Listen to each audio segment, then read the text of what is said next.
las gracias a la organización por invitarme. No sé cómo llamarlo, se llama La importancia de diseñar la enseñanza del diseño. Y bueno, pues yo creo que lo que vamos a hacer es un poco seguir el debate que habíamos dejado ahí, que estaba en un momento súper interesante, porque ese debate yo creo que condensa muchas de las cosas de las que he venido a hablar.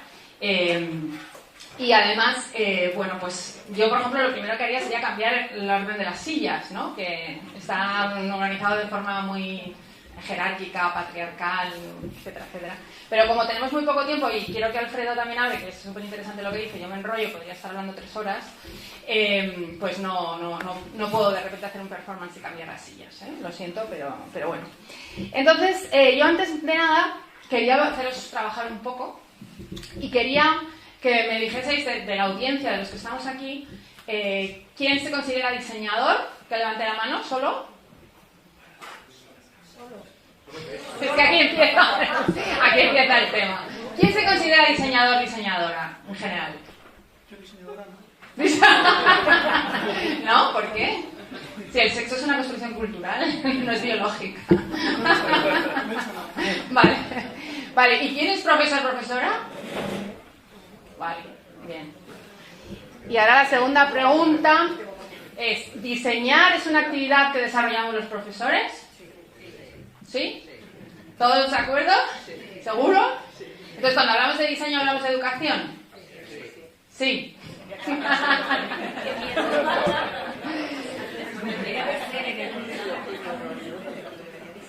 Debería de ser así, ¿no? Claro. Intentamos algunos hacerlo, ¿eh? Claro, o sea, yo es que no encuentro diferencias, ¿no? O sea, un profesor es un diseñador es un profesor. Yo vengo de una facultad de Bellas Artes, ya empiezo con la presentación. Yo doy clases de educación en una facultad de Bellas Artes en la que mis estudiantes todos quieren ser artistas, pero la realidad es que van a acabar siendo todos profesores. No sé en vuestras facultades qué es lo que ocurre, pero... O sea, esta es una de las cosas como que hay que poner encima de la mesa, ¿no? De esos emprendedores que montan empresas, ¿cuántos van a ser realmente profesores o se van a dedicar a algo relacionado con la educación? ¿Y cuántos van a dedicarse exclusivamente al diseño? ¿No? Entonces, eso es uno de los debates también interesantes. O por qué esas dos figuras están separadas cuando deberíamos entenderlas como algo ahí que es lo mismo. O, por ejemplo, la idea de la producción cultural, que a mí esta es una de las cosas que me interesa ahora, ¿no? ¿Quiénes son los productores culturales? Los que hacen conciertos, los que escriben novelas, o un profesor también es un productor cultural, ¿no? Bueno, no sé, esto es como de lo que vamos a bucear durante todo el tema, de toda la conferencia, no sé cómo queréis llamarlo. Bueno, yo trabajo en la Complutense, también trabajo, para los que no me conocéis, en otros muchos diferentes ámbitos, sobre todo trabajando con el cambio de paradigma en educación. Por ejemplo, en los que vivís en Madrid, trabajo con Fundación Telefónica haciendo la Escuela de Educación Disruptiva, que es un proceso, un proyecto de formación del profesorado que hacemos desde ahí, desde Telefónica, y que, por ejemplo, trabajamos ideas tan importantes como el humor en la educación, ¿no? Entonces, el año pasado, uno de los invitados a estas jornadas fue Joaquín Reyes, y con Joaquín descubrimos unos temas interesantísimos, como por ejemplo todo el tema del extrañamiento y la sorpresa en educación, ¿no? Lo importante que es eso, ¿no? Pues bueno, pues es una de las cosas en las que estoy moviéndome últimamente. Y soy de Pedagogías Invisibles, que me encanta que se haya citado al principio, que es un colectivo que trabajamos en torno al arte y la educación, pero entendido también como un elementos super híbridos. Me parece también interesante, viene a cuento de lo que decíamos al final, somos un equipo de personas que estábamos haciendo nuestras tesis doctorales, pero que hemos decidido no escribirlas, porque nos parece un poco absurdo hacer una tesis doctoral en el momento actual, y al final los saberes que hemos producido de nuestras tesis doctorales lo que estamos haciendo es meterlos dentro del contexto social y transformar la sociedad a través de la educación, con los saberes que hemos acumulado al hacer nuestras tesis doctorales, ¿no? Entonces, esta idea de colectividad es una de las cosas que yo también explico mucho a mis alumnos, ¿no? Cuando terminan la carrera, decir, en vez de trabajar solos, juntaros, hacer colectivos, ¿no? Ser emprendedores, en el buen sentido de la palabra, pero con otros, ¿no? Y bueno, pues este es un colectivo que trabajamos la educación y el arte de forma disruptiva en la sociedad real. También pues escribo muchos libros y tengo el orgullo de que que es el último, ha tenido bastante éxito editorial, pero lo hablaba ahora mismo con alguien que tiene el libro, en el sentido de que lo que está funcionando este libro es un poco de catalizador de cambio, ¿no? De esta necesidad tan grande que tenemos todos de hacer el cambio de paradigma, pero que muchas veces no sabemos cómo hacerlo, pues el libro ha funcionado en ese sentido. Y también tengo pues mi web, mis redes sociales, a las cuales os invito, os las comparto con vosotros, en el sentido de que estas conferencias son muy cortas y al final el trabajo hay que hacerlo después. Entonces una forma de seguir conectados es a través de las redes, de Twitter, de Facebook, de mi blog. Bueno, y aquí ya empezamos un poco al tema, ¿no? ¿Vosotros y vosotras estáis preocupadas? Sí, mucho, ¿verdad? ¿Y esta imagen refleja alguna de vuestras preocupaciones? Sí. ¿Y qué hay en esta imagen que podría representar el objeto de nuestra preocupación? Masificación. Jerarquía. ¿Qué más está ocurriendo ahí? A Eugenio no le gusta la chaqueta del docente. ¿Por qué? No, es muy importante cómo va vestido un docente. El gesto. Falta de motivación. Falta de motivación, se percibe en el aire, ¿no? El aburrimiento, ¿no? ¿El qué? Joder, la de cosas que estáis sacando que yo no había visto. Bueno, podríamos seguir así toda la mañana, ¿no? ¿El qué? El cámara se va, porque está aburrido después de 2 horas hablando de lo mismo, ¿no? Entonces, bueno, pues este es un poco el origen de todo mi trabajo y sospecho que seguramente también del vuestro. ¿Vuestras clases se parecen a estas? No. ¿Seguro? Sí. No vais con esas chaquetas, ¿no? Bueno. El caso es que, sobre todo, lo que quiero es que vamos a debatir sobre todo eso. Voy un poco rápido porque si no me voy a las 3 horas. Pero creo que también hay que hacerlo desde el optimismo. Y yo creo que hay que hacerlo desde que sí que hay cosas que están cambiando. En el último año yo he percibido como muchos índices de cambio, ¿no? Y esa es una de las cosas que me gustaría transmitir, ¿no? O sea, esto no vamos a venir aquí a llorar de lo mal que está todo, sino vamos a ver cómo lo podemos cambiar entre todos. Entonces, antes de hablar de pedagogía y de diseño, o de como queramos llamarlo, me gustaría un momento irnos fuera del contexto del diseño de la pedagogía, ¿vale? Y entonces me gustaría preguntar si hay alguien en esta sala que no conoce a esta familia. ¿Todos la conocemos? ¿Sí? ¿Hacemos un test de cuánto la conocéis? Porque es muy interesante. ¿Cómo se llama la hija mayor de la familia Simpson? La hija mayor, Lisa. Vale, está ahí bien, vale, aprobado. ¿Cómo se llama el dueño del badulaque donde compra la familia Simpson? Hay algunos que no tenemos ni idea, pero hay otros que se lo saben súper bien.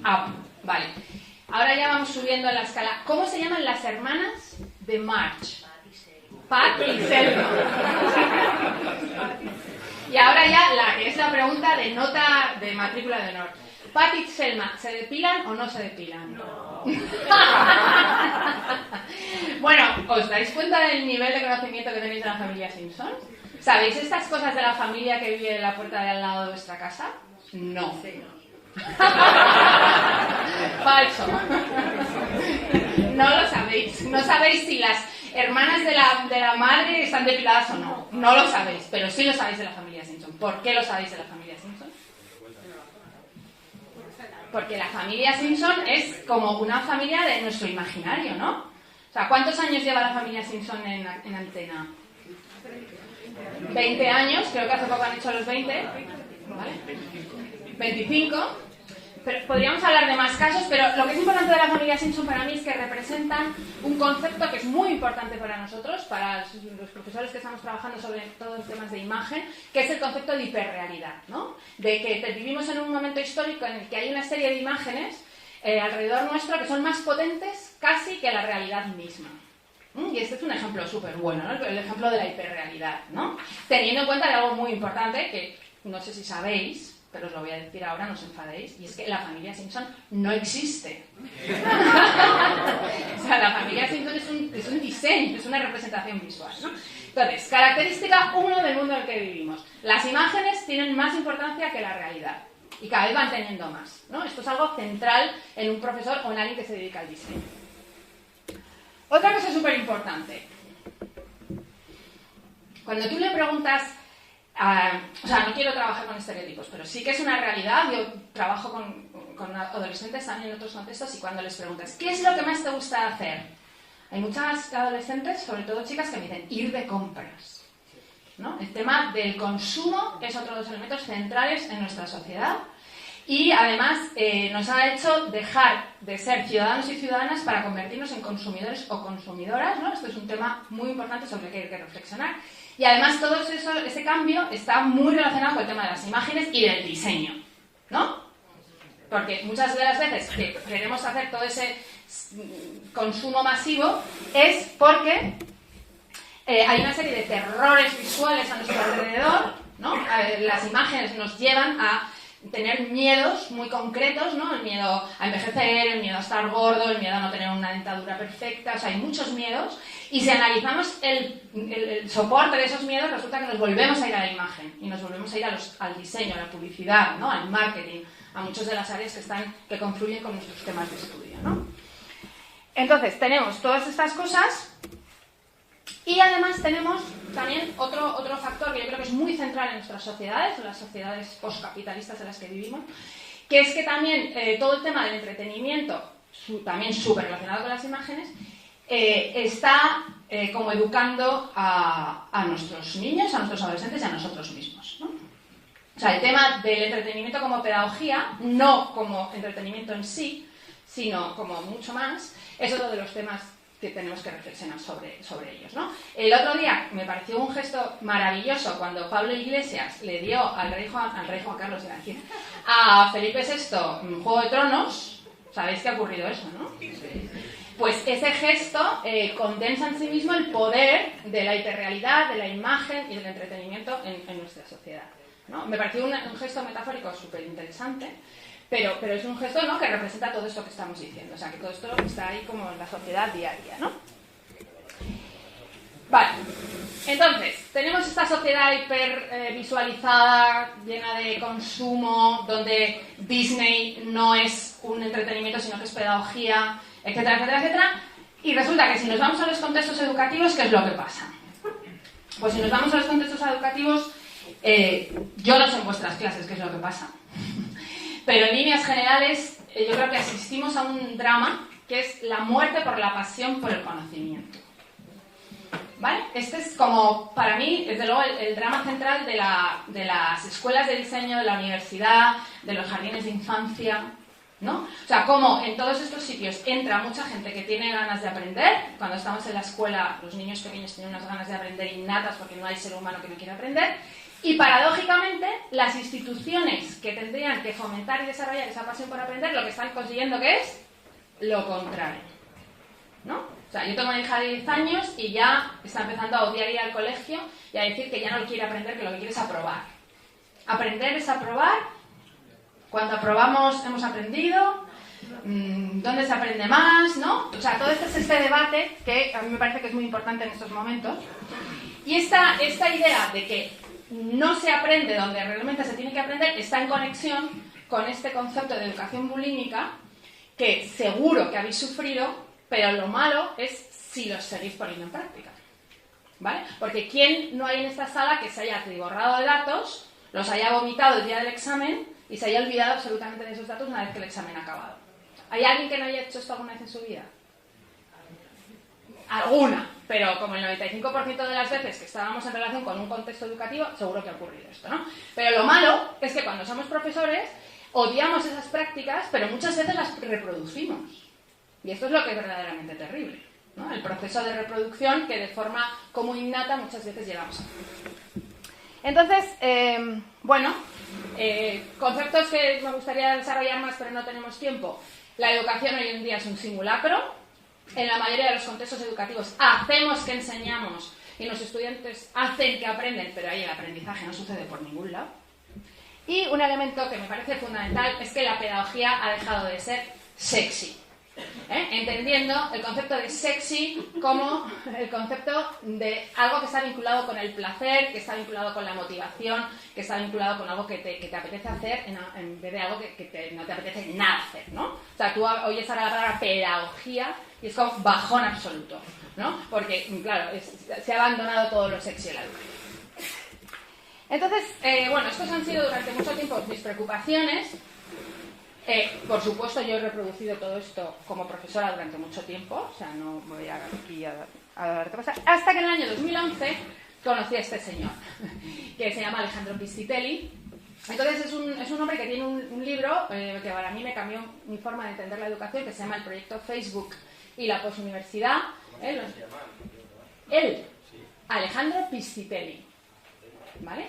Si lo metéis en Google el nombre o el libro, lo tenéis gratis de descarga. Y entonces este señor escribió en su libro una frase que para mí es como que hay un antes y un después. Entonces, esa frase es que las energías como profesores no solamente lo tenemos que poner en lo que transmitimos, sino en la arquitectura de su transmisión. ¿Vale? Esta idea de la arquitectura de transmisión, reflexionar sobre eso, para mí ahora es como una obsesión. Y, por ejemplo, ¿cuál es la arquitectura de transmisión que estamos teniendo ahora? A ver, ¿quién quiere hablar del diseño de esta arquitectura? ¿Cómo es? ¿Es vertical o es horizontal? Totalmente vertical. ¿Es participativo o no participativo? Antiparticipativo, ¿no? Bueno, pero...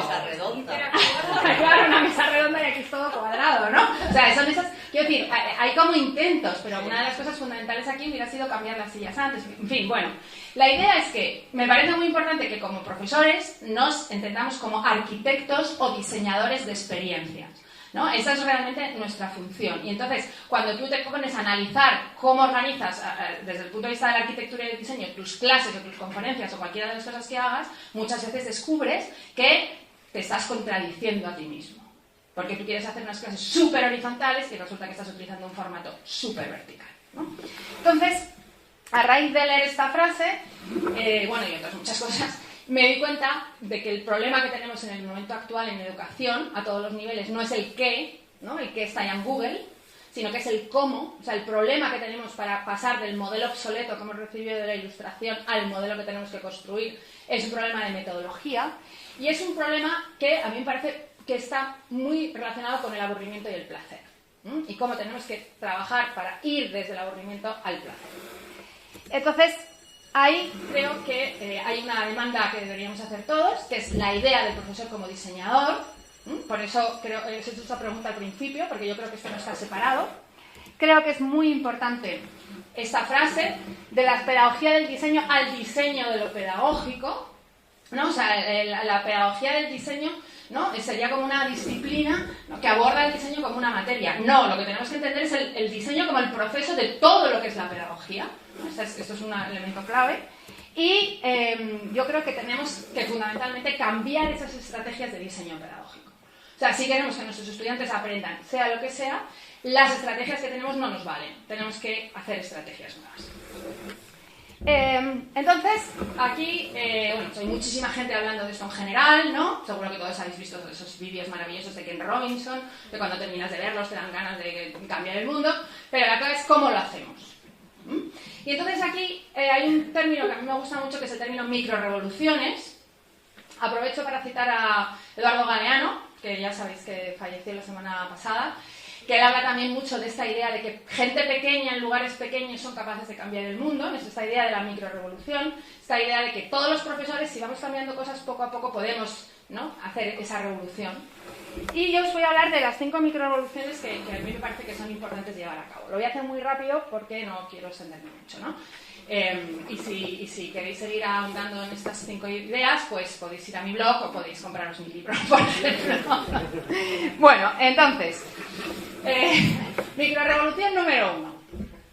Para hacer este cambio y entender las clases como un ejercicio de diseño transformador, etcétera, etcétera, las clases tienen que ser personalizadas, ¿no? O sea, tenemos que abandonar el concepto de estandarización de la educación. Esto es absurdo decirlo, porque resulta que te vas a Estados Unidos y entonces todo ahí son test, ¿no? Y en España estamos con el tema de las pruebas PISA. O sea, es como que las instituciones lo que quieren es estandarizar, cuando los profesores nos damos cuenta de lo que hay que hacer es individualizar, ¿no? Personalizar. ¿Por qué hay que aprender? ¿Por qué hay que personalizar? Bueno, pues porque es una realidad que lo que los profesores enseñamos no es lo que los estudiantes aprenden. Esta es una idea muy interesante de reflexionar sobre ella, ¿no? ¿Por qué ocurre esto? Pues ocurre porque hay una gran diferencia entre información y conocimiento. Cuando tú realmente estás ayudando a una persona a crear su propio cuerpo de conocimientos, hay un entramado, y ese entramado es personal de una persona a otra, ¿no? Entonces, jamás podremos conseguir que alguien aprenda sin encajar y trabajar sobre ese entramado personal que tiene esa persona, ¿no? Sobre esto está todas las inteligencias múltiples de Gardner, bueno, un montón de cosas, pero creo que esta imagen lo representa súper bien, ¿vale? Y esta imagen es justamente lo que está ocurriendo ahora mismo en este aula. Yo estoy hablando de cosas, pero cada uno de vosotros y vosotras tenéis unas experiencias diferentes y el conocimiento que estáis elaborando es absolutamente diferente unos de otros. Y justamente ahí es cuando se genera el aprendizaje. Si yo ahora mismo os digo que os voy a hacer un examen después de esta charla, bajón absoluto. Algún empollón no, pero los demás ya empezamos a tomar apuntes y ya, ¡bumba!, dejamos de aprender y empezamos otra vez con el simulacro, ¿vale? Hay algunas excepciones, pero estoy hablando un poco en general, ¿de acuerdo? Entonces, esta idea de personalizar la enseñanza es muy importante. He intentado traer algunos ejemplos de cómo esto se está llevando a cabo. Este es un proyecto maravilloso que se llama Betty High, Siempre Fiesta, creado por dos arquitectos, Andrés Carretero y Carolina Clocker, que les dieron la posibilidad de en un patio de un colegio hacer una intervención. Y entonces decidieron que lo que iban a hacer era coger ese patio y transformarlo en una playa. Lo que hicieron simplemente fue coger un camión de arena, llenar el patio de esa arena y transformar ese lugar que no se utilizaba, que estaba en desuso, etcétera, etcétera, en un sitio súper inspirador, lleno de placer, lleno de conocimiento, de sorpresa, etcétera, etcétera, etcétera. ¿Vale? ¿Por qué lo pongo un ejemplo de individualización? Bueno, pues porque esto se hizo en un colegio en concreto, para un contexto en concreto, o sea, es todo un diseño pedagógico. A mí esto me parece un diseño pedagógico que evidentemente utiliza lo artístico, pero es un diseño pedagógico que está basado en una comunidad, en un contexto específico, en un elemento concreto. Entonces se está poniendo en funcionamiento todo este proceso fuera de la estandarización. ¿Cuál sería la segunda microrevolución, el segundo concepto que tenemos que trabajar si queremos que el aprendizaje suceda? Tenemos que trabajar con la participación, ¿no? Si no hay participación, no hay educación. Porque no solo debemos de parecer democráticos, sino que debemos de serlo. Entonces, hemos estado hablando de la democracia, y seguro que si yo levanto la... O sea, os pregunto, si hay alguien aquí... ¿Perdón? ¿Y por qué?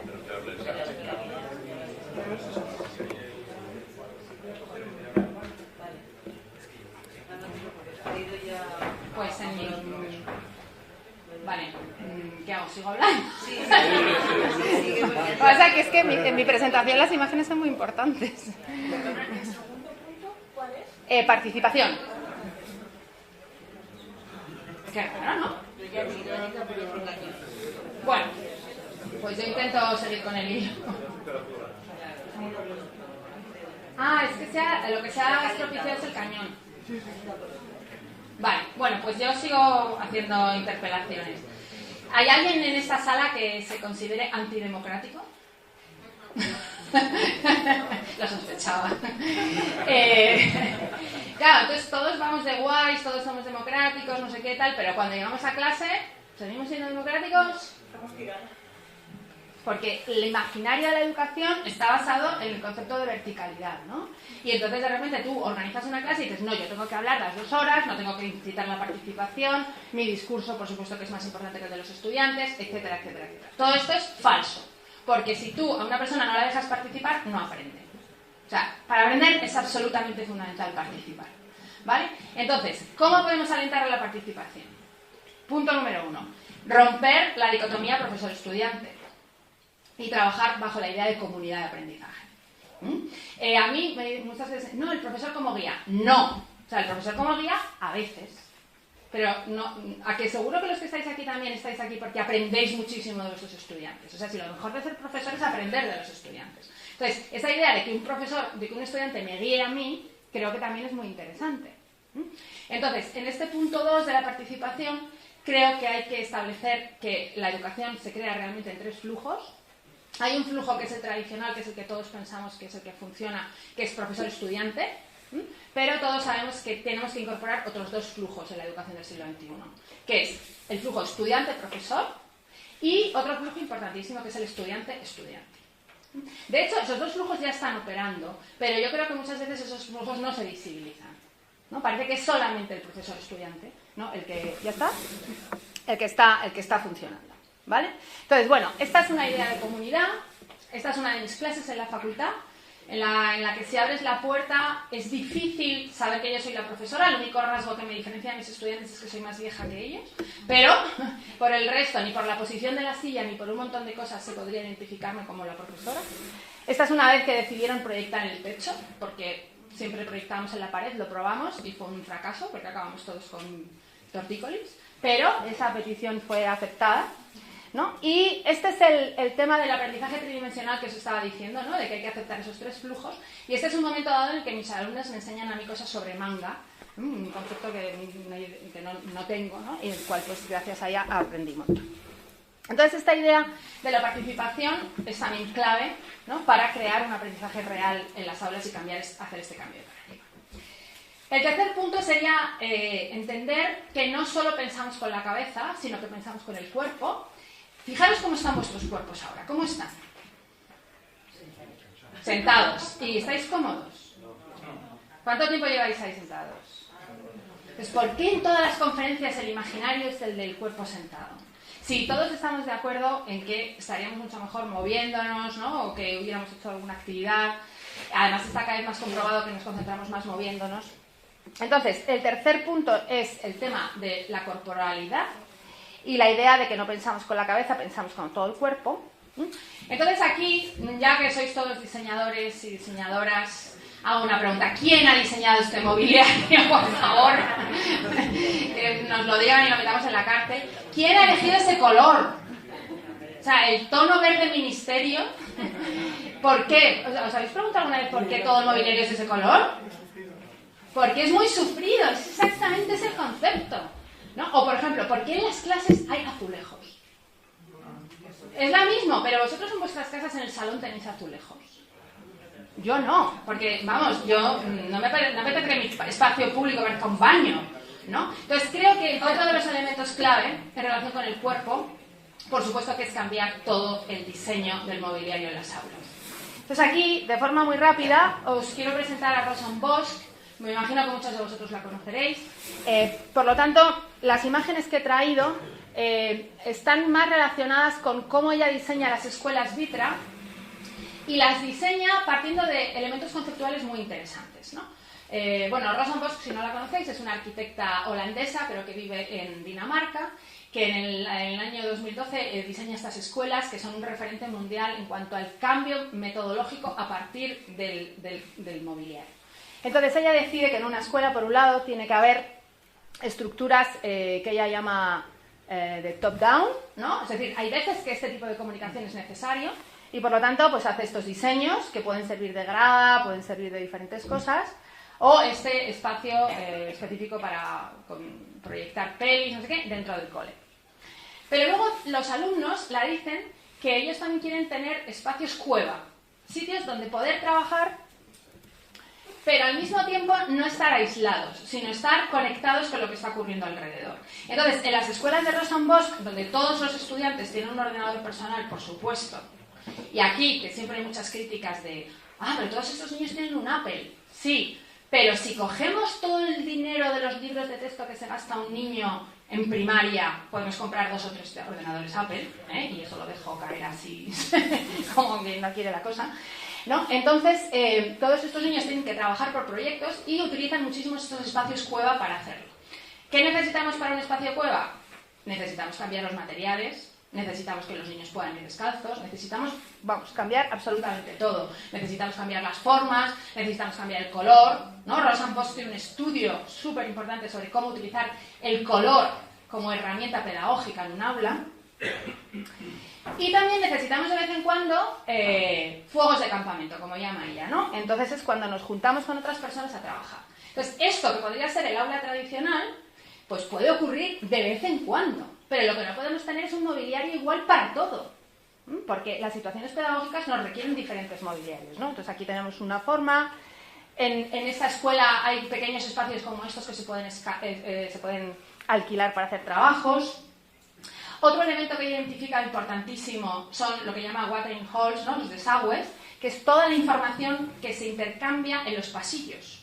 No sé si os habéis dado cuenta alguna vez de eso, ¿no? De que te encuentras en un pasillo y la conversación que se genera. Entonces, ¿qué es lo que intenta hacer ella? Fomentar eso. ¿Cómo lo fomenta? Con estructuras orgánicas, redondeadas, ¿no? En vez de triangulares. Esta es una clase en este cole, ¿no? Quedamos a las 8:30 debajo del árbol verde. Y entonces hay una clase de no sé qué materia, pero se hace con Lego, por ejemplo, ¿vale? O, por ejemplo, fijaros esta estructura, medio sofá, medio playground. No sé si tenéis niños alrededor, pero es que los niños nunca están sentados en una silla más de 5 minutos, ¿no? Y entonces a lo mejor ahí arriba pues está aprendiendo mucho más que si está sentado en una silla, ¿no? Bueno, y para terminar está el concepto de hands-on, sitios para moverse. Afortunadamente en los países mediterráneos esto lo hacemos en los patios, ¿no? Y en los países del norte de Europa necesitan espacios cerrados para hacerlo. Pero lo importante de toda esta retaila de imágenes es cómo se está diseñando el mobiliario como herramienta para el diseño pedagógico. Y esta es una de las cosas que definitivamente tiene que cambiar, ¿no? Es un antes y un después. Elemento número 4. Para aprender tenemos que estar excitados. Si no estamos excitados no hay nada que hacer. Y hay una frase que a mí me gusta mucho, que creo que es de Deleuze y Guattari, que dice que el conocimiento sucede cuando el deseo lo convoca. O sea, si el deseo no convoca algo, el conocimiento no aparece, ¿no? Entonces, en este cuarto apartado, lo que voy a hacer muy rápido es la idea de cómo incorporar lo sexy, la pasión, no sé, lo podemos llamar de muchas formas en lo pedagógico, para que ocurra esto. Perdón, para que no ocurra esto. No quiero malgastar mi tiempo en estudiar porque lo que quiero es aprender, ¿no? Hay una diferencia enorme entre estudiar y aprender, y si queremos que la gente aprenda hay que hacer cosas diferentes a las... aquí está la frase. A las habituales, ¿no? El conocimiento no llega si el deseo no lo convoca. Entonces, vamos a trabajar con el deseo en las aulas. Por ejemplo, hay que pasar de lo descriptivo a lo narrativo. Hay que utilizar las herramientas del cine, ¿no? Del teatro, de la ópera, de los videojuegos. A lo mejor, para hablar de lo que es un cefalópodo, estaría genial utilizar a Calamardo. Me imagino que todos sabéis lo que es Calamardo, ¿no? O, por ejemplo, este es un ejemplo que he encontrado hace poco que me ha parecido genial. En el Museo de las Ciencias de Londres han puesto en funcionamiento unas visitas guiadas por la noche en la que los participantes se disfrazan de cucarachas. Entonces, la visita guiada es transformándote a ti mismo en una cucaracha, ¿no? Y, bueno, o sea, es que me parece fascinante, ¿no? O sea, ya me apetece irme ya a ese sitio a hacer ese tour, ¿no? Entonces, esta idea tan tonta de ponerte disfrazado de cucaracha conecta con lo narrativo, conecta con la sorpresa, con lo inesperado, con todos esos elementos que la pedagogía tradicional no tiene, ¿no? Trabajar con lo inesperado es fundamental. Los profesores estamos como muy obsesionados con repetir, controlar, aquí va a ocurrir esto, aquí va a ocurrir lo otro, y cuando hacemos ese control el aprendizaje no sucede, ¿vale? Si de repente fuésemos a nuestra escuela y el school bus fuese una limusina, ¿no? Pues ese golpe de sorpresa del comienzo ya empezaría a hacer que la cosa fuese diferente, ¿no? Creo que también es muy importante la introducción del autobiográfico. ¿Por qué el conocimiento tiene que ser siempre de las matemáticas, de la historia, de la biología, y no hay conocimiento de nosotros mismos, ¿no? Esto es un ejemplo de cuarto de la ESO que a mí me encanta. Siempre lo pongo de ejemplo de cómo introducir lo autobiográfico en el aula. Es un proyecto de artística que se llama Sitios en los que he hecho el amor, de Iván de cuarto de la ESO, que creo que son 14 años, 15. No sé, bueno, aquí tenéis 4 sitios en los que Iván ha hecho el amor y aquí tenéis otros 4, ¿vale? Porque este proyecto... ¿Perdón? Más que yo digo.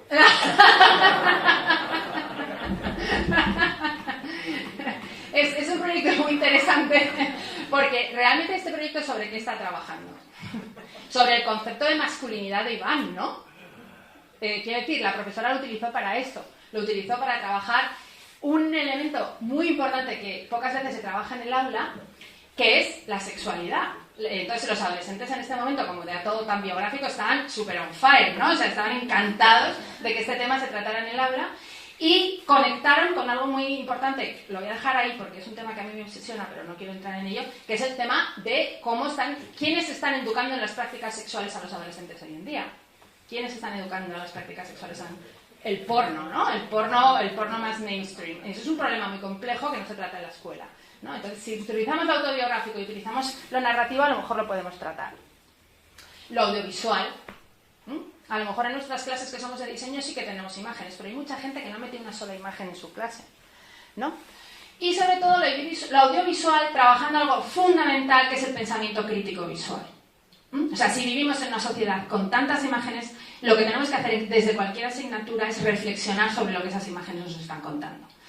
Aquí tenéis a las princesas Disney. Podríamos hacer 3 semanas de jornada solo con esta imagen. Solamente os invito a pensar en las cinturas. Y ahora os voy a poner una imagen de una artista contemporánea que trabaja sobre el tema de las princesas Disney, pero dándole la vuelta a la tortilla, ¿no? Dina Goldstein tiene esta serie genial que se llama Fallen Princess, ¿no? Princesas caídas, y lo que hace es retratar cómo y en qué situación van a estar las princesas Disney 10 años después de que termine la peli.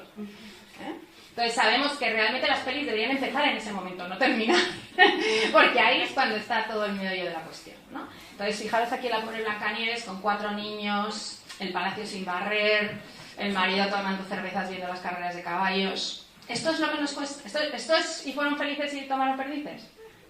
¿Sí? Bueno, el debate está ahí servido y entonces el arte contemporáneo nos invita a reflexionar sobre ello, ¿no? Yo creo que otra de las demandas es introduzcamos el arte contemporáneo en las escuelas. Trabajar por proyectos y también me parece muy importante la idea de salir de las aulas, conectar con el exterior. Este, por ejemplo, es un proyecto que a mí me encanta, de un profesor de física que se lleva a sus alumnos a hacer mediciones de energía a través de sus teléfonos móviles en el parque de atracciones.